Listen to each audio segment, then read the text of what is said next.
So let's start from the beginning of when China started to rise and what the United States reaction was to that. Like, what would you say? When did this start?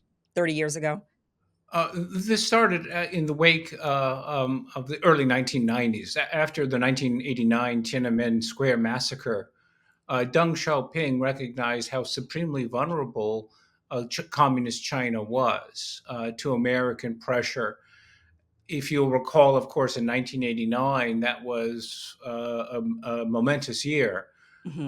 where communism in Central and Eastern Europe, and then even in the Soviet Union, it started to unravel. So Deng Xiaoping recognized he had a profound problem and that his regime was under threat.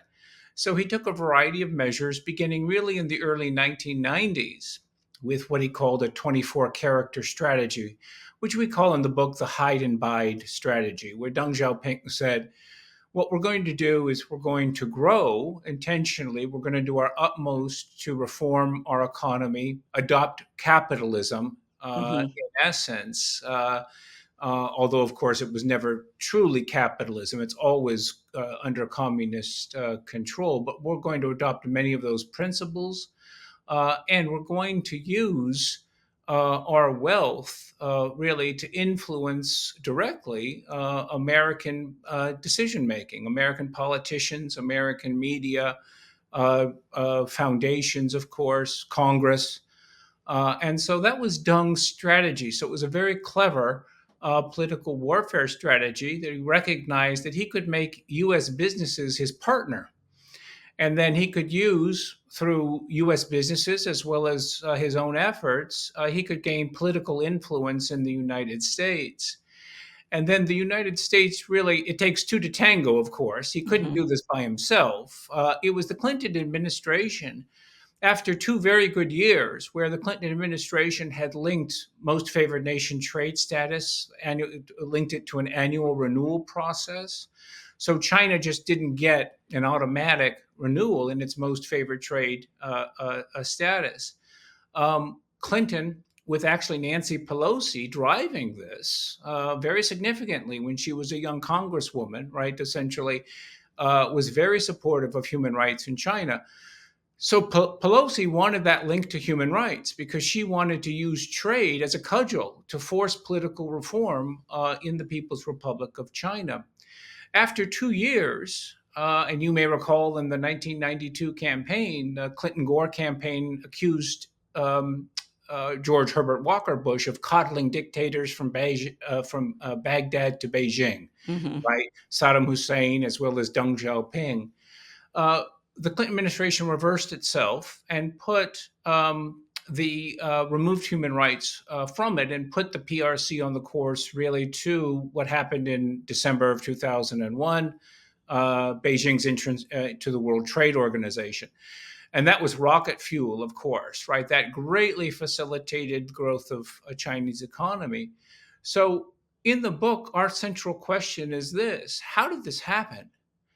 Right? How could China go from about 0.6% of world gross domestic product in 1990 to before COVID, essentially an estimated about 18% Hmm. of world gross domestic product? So in 30 years, right, China went from insignificant, certainly not even a great power economically, to producing about one fifth, if you will, of the world's economy. That is a remarkable change, right? That is a tremendous growth. And our answer is, well, Deng Xiaoping was one of the greatest strategists, if not the greatest strategist of the 20th century. And that he was able to bring this about, something only Bismarck had done really in the century before. And even Deng's accomplishment is more significant than Bismarck's. But it was the U.S. that made it possible. It was the U.S. that facilitated the rise of its peer competitor, and that requires an explanation. And that requires, we argue in the book, of course, accountability Hmm. for those who made that possible. And the consequences of that, which include, as you said, the fact that our medicines our antibiotics, personal protective equipment, as we found out in 2020, are made in China. And China could use those as a weapon against us should they so choose. Yeah. So that's the essence of the book. Okay.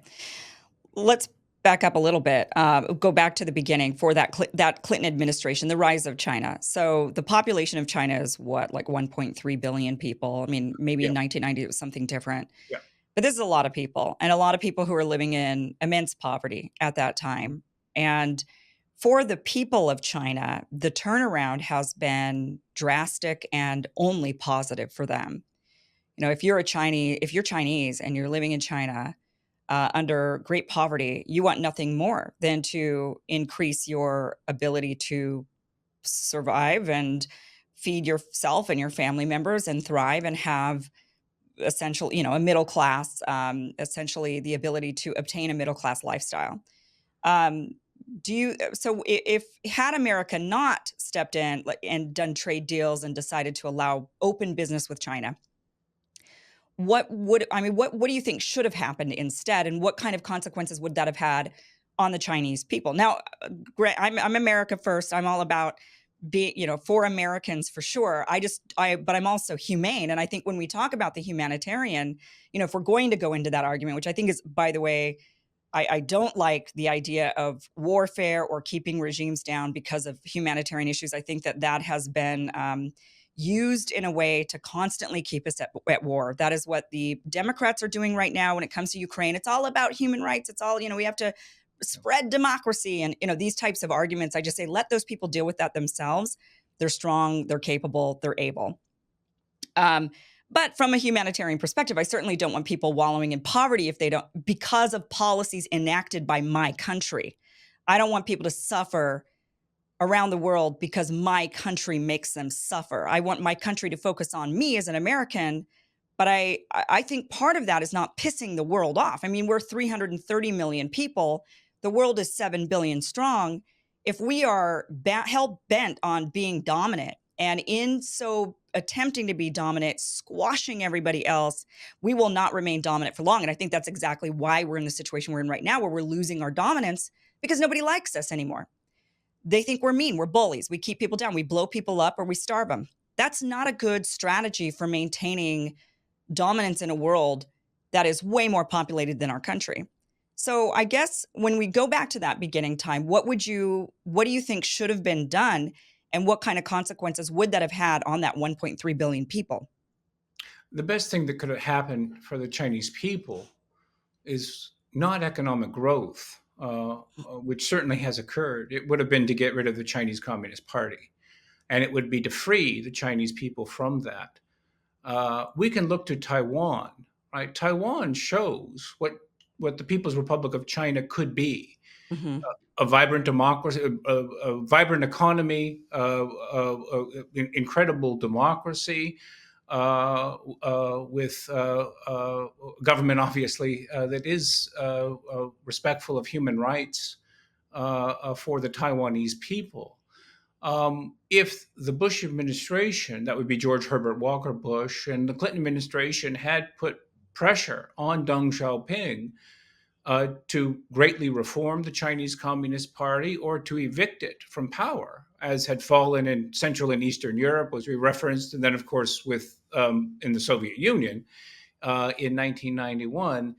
What you would have had would have been a unique Chinese political entity, right? I mean, the Hmm. Chinese would take their own path, but freed from communism, right? The from the tyranny of the Communist Party. The people of China would be infinitely better off than they are today. So, But why do you think that, when today the Chinese people are thriving? I mean, when you go over and you look at, I mean, we cannot lie to ourselves anymore. They are thriving. I mean, if you do the average person can't travel to China, fine. But what you can do is get on YouTube and do the walking tours of their cities, just the random walking tours where no one's talking, no one's indoctrinating you. They're just literally walking around the towns. I mean, their infrastructure is way advanced compared to ours. I mean, we're a crumbling country. We're old. We're becoming like the new Europe in a way, with old buildings that we never rebuild. And they've got like incredible infrastructure. They're rapidly increase. Same thing with the 30 years. I mean, a 30-year climb, like you said, for them to go from where they were to where they are today in that short amount of time is a phenomenal feat. And they did it under that communist regime. So I don't know if they would agree, right? I mean, I'm sure the average. So I mean, I think they're sitting there thinking, I think we're fine. We're now able to feed ourselves. We're now out of poverty rapidly. Like this has helped us get to this point. Right. But I think two major points there. First, this growth was done with our money, all right? Our Right. investment, knowledge, technology transfer from the West, South Korea, Japan into China, and which still continues. You might have seen Mike Gallagher's committee, Chairman Mike Gallagher in the House China Committee released the report today, February 8th, showing that in having looked into this, $3 billion in venture capital funds have been flowing into China. We do about $750 billion annually in trade Yeah. with China. So it was our knowledge, our technology. It was the ability to transfer that. It was the fact that we outsourced our manufacturing to Right. China, right? In Ohio, Indiana, of course, Wisconsin, so many areas were adversely affected by those decisions of essentially offshoring. Second point, so we did it, right? I mean, it was, yes, the incredibly impressive in terms of what China has accomplished. But they wouldn't have done it without us, Hmm. certainly. What broadly, the U.S., the West, of course, Japan, South Korea, Right, very but important. you could make that same argument with about Japan and South Korea and Taiwan, for example. I mean, these were countries that remained. They became maybe after during we Mhm. basically got in there. We'd had a lot of business trade with them. I mean, I would say that Mhm. you can't even think that Japan for sure would and South Korea would not be where they are today had it not been greatly for Um, American influence coming in. Absolutely, we wrote the Japanese Constitution, Right, right, and right. Peace Treaty of 1951. So, So all of those countries, I mean, whether they be communist or capitalist, I guess my point is America had a great amount of influence on where right, they are economically today. of the tigers, right, and we could think of the four tigers: South Korea, of course, then Singapore and Taiwan. But the second major point is South Korea became a democracy, Japan became a democracy, and China might have, the People's Republic might have become a democracy or developed its own, if you will, a traditional Chinese polity, a traditional Chinese political system that would be better. So, yes, they have the infrastructure, but they also have tyranny. They have a social credit system. They have a government which monitors them. You may recall the blank page protests to zero and resistance to zero COVID policies. Right. It is a government which is committing genocide against its Muslims, largely in Xinjiang, but in other provinces as well. It is a gross abuser of human rights in But what China. does that matter? I Uh, mean, like, what is it? Because the United States doesn't demand that all of the people we do business with, we don't demand that they adopt our Constitution. We don't say you have to give the First Amendment or even the Second Amendment to the people in your countries in order for us to do business with you. So we don't ever make those types of demands for most. I mean, if sure, maybe we had some influence on some countries and their constitutions, maybe we have some shared values, but ultimately, do we have to have the same values as everybody else just to do business with them? Mhm. Indeed, we don't. And we traded with the Soviet Union, for example. Great. So we traded. Stalin was an ally of the United States Right, right, during World War II. So we can go down. It's really realpolitik that explains a lot of it. Uncle Sam will make alliances with a lot of different groups. But with respect to how it matters for the Chinese people, right? It matters that you have really you've got Taiwan just about 110 miles from the People's Republic of China. And here again, you have that a vibrant democracy, and it came to its own path, right? Yeah. In terms of it, and it continues to evolve, of course, as a political system and as a party. But it's fiercely democratic, as the elections on January 13th just revealed. Of course, in the People's Republic, you don't have that. So, what does it matter? Right. It matters for the Chinese people. It matters for Muslims. It matters for those who are being abused for their human rights, or because they're minorities in China.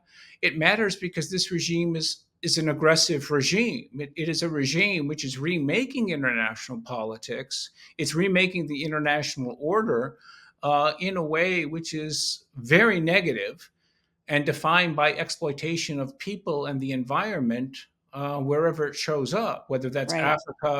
Africa, Central South America, of course, Southeast Asia. So you have a regime which is very aggressive, expanding in the South China Sea, the East China Sea, a world's worst abuser of human rights today, and is remaking the international order by changing institutions that the United States created and that Hmm. had provided, of course, a monetary regime or a trade regime, for example, the rules of the road of international politics that were also contributed to China's rise. Well, China's also making its own institutions, right? And Belt and Road Initiative, of course, Right. your audience will know what that has received a tremendous amount of attention. It's doing of attention. It's essentially facilitating Chinese political influence and economic influence around the world. So we need to recognize that if you could wave a magic wand and the Communist Party of China disappears and it's replaced with a traditional Chinese polity, that would be infinitely better. And one final point, which is, of course, communism is not Chinese, right? That's a Western import. Hmm. Yeah. This was Marx and Engels, obviously through Lenin, and then the Communist International, right, were Right. heavily influential in creating and driving and ultimately contributing to the success of the Chinese Communist Party. So we need to recognize that too. It's not a legitimate form of government. And its tyranny is something which is at variance with the inclinations and of the traditions Yeah. of Chinese civilization. I think all of that needs to be recognized when we're reflecting on this. Yes, the infrastructure is wonderful, new, and that makes China, of course, a very dynamic power. But this is fundamentally, it is an odious regime. And it's a regime which is driving the world towards conflict with Japan, with the states of Southeast Asia. As a result of the South China Sea, it's an entity which may conquer Taiwan, right? It may be this year or next year where they aggress against Taiwan or against India Yeah. or I against the US. Sh Sure. Well, and right, when we should always be, defending ourselves, there's no doubt about that. I mean, I wanna make something really, really clear just so that, people watching aren't gonna say, "Oh, Kim's a big commie apologist," or something like that.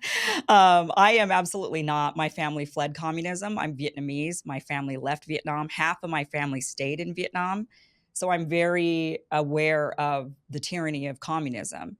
But I wouldn't call it, I mean, it's certainly a system I wouldn't wanna live under. I have family members who I still talk to regularly who are in Vietnam, who've never been able to, who've never immigrated over here to the United States, or they're not, they didn't ever, flee like the rest of my family, so half of them stayed there. And it is, they don't have free speech. There's a lot of stuff they don't have full freedom of. When I'm trying to talk to my cousins, we're the same age, and we have similar interests, and we would talk about politics, of course, because that's what I do for a living. And when the conversations gets to a certain point, my cousins would cut me off and say, "Okay, that's enough. We can't talk anymore," because the government could be watching and they might get in trouble for that. My grandfather was locked up in a re-education camp by the communists after the Vietnam War, and was in there for 4 years. So I have a very intimate knowledge of what it's like living under a communist regime, just from growing up with my family, sending money to my family in Vietnam, then my family finally being able to go over there and help my family more, and then to where my family is today, which is quite well off actually. Now Vietnam has turned around the same time that China did, when trade was able to be opened up, when business was allowed into Vietnam again. They thrived. What I witnessed though, now my family doesn't think about like rescuing the rest of my Vietnamese family anymore. When they wanted to rescue them, it was because of the economic situation of my family stuck in Vietnam was terrible under I mean, the communists took our house. They took our family home. They split it up and they made my aunt who stayed behind live in the basement of our family home. So I know really well like what this kind of situation is for people and how terrible it is. Um, but my family, we were very worried about the economic situation. They were just poor, and we were sending money all the time. Anytime we could send money over to Vietnam, we were sending money. But when trade opened up, it was a night and day difference for my family. They're still living under communism. They still don't have the free speech that I do today here in the United States. Somewhat, I wouldn't, the United States got some improvement to do, but certainly they're not as free. But we're not worried about them anymore, because they're economically doing well. We don't have to worry about them being able to feed themselves. I don't worry about my cousin's little kids who now can afford school and get good educations. And they do travel around. They don't come to the United States, but they go to Europe, they go to other parts of Asia, they travel, they have a good life. And it's because of that economic turnaround, even though they're still living under one of the only communist countries left in the world. So I guess, when we talk about like the human rights of it, the human rights are debilitating when you're poor. That is what people care more about, is the inability to feed themselves. So if I look at, China from a human rights perspective, really all I care about now is as long as, I'm happy my family in Vietnam can eat and they can have nice homes now, and I don't have to stress out about them. We don't stress. We don't send them money anymore. And that helps us as Americans here, not having to send our money away, right, to our family members who are suffering under U.S. sanctions. But the idea of we need to save people, I don't want to say, I don't feel like we should spend, and none of my Vietnamese family here believes we should spend an ounce of U.S. dollars or U.S. military might on rescuing the Vietnamese from the communists. We're like, let it go. They're strong. They'll figure it out. If they don't want to live under that anymore, they will rise up. They're perfectly capable. If they want to overturn their government, let them do it. We don't have to be the ones to facilitate it. We don't have to be the ones to fund it. We don't have to be the ones to egg it on or encourage it. I'm just worried about us here and how we're going to have a strong economy and thrive. So do we need to worry about overturning the Chinese Communist government? Do we really need to worry about that? Hey guys, be sure to like, share, and subscribe if you like this segment. Now, you might be wondering, this seems like it's part of a bigger show. You're right, it is. The full show is at KimIversonShow.com. So what you're watching is just a clip. And if you want to get the full experience, then you got to go to KimIversonShow.com. The show airs Monday through Friday, 12 p.m. Pacific, 3 p.m. Eastern at KimIversonShow.com. That is where you can watch the full show. Here, you just get clips. So click on the link down below, go to the full show, enjoy. Otherwise, I'll see you next time right here. And be sure, once again, like, share, and subscribe. Thanks for watching.